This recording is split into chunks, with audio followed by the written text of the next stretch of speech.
Dimanche 3 avril, le théâtre Antoine à Paris accueillait la générale de la pièce Cellule 107, dans le cadre de la 5e édition des Paroles citoyennes. Pour l'occasion, on a pu voir un parterre de VIP comme l'ancienne journaliste Anne Sinclair. Rendez-vous était pris le 3 avril au théâtre Antoine, dans le 10e arrondissement, pour assister à la représentation de Cellule 107, une adaptation du livre de Robert Badinter. Une rencontre avec l'ancien ministre de la Justice, était d'ailleurs prévu à la fin.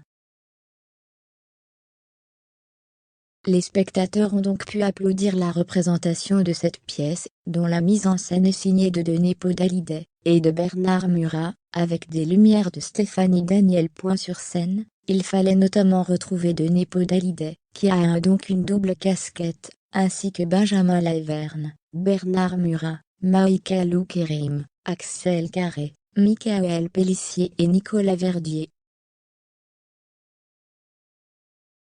La troupe a été chaudement félicitée par un public composé de nombreuses personnalités, comme l'ancienne journaliste star du petit écran, Anne Sinclair. Mais, elle n'était pas la seule tête connue du Fotocal, puisqu'on a aussi pu voir passer Pascal Arbillot, que l'on retrouve actuellement dans la série drôle sur Netflix, l'ex-premier ministre Bernard Cazeneuve, Denise Oliven ou encore Karine Thuil, et son mari Ariel Toledano, Jean-Marc Dumontet, Laurent Fabius. L'histoire de la pièce Prison de Fresnes, Cellule 107.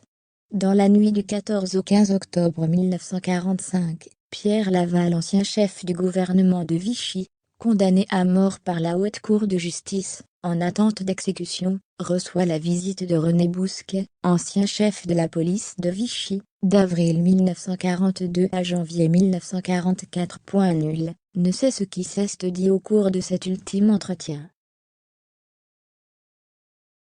Pierre Laval, après une tentative d'empoisonnement, a été fusillé au matin du 15 octobre 1945. René Bousquet a été acquitté par la Cour de justice en juin 1948.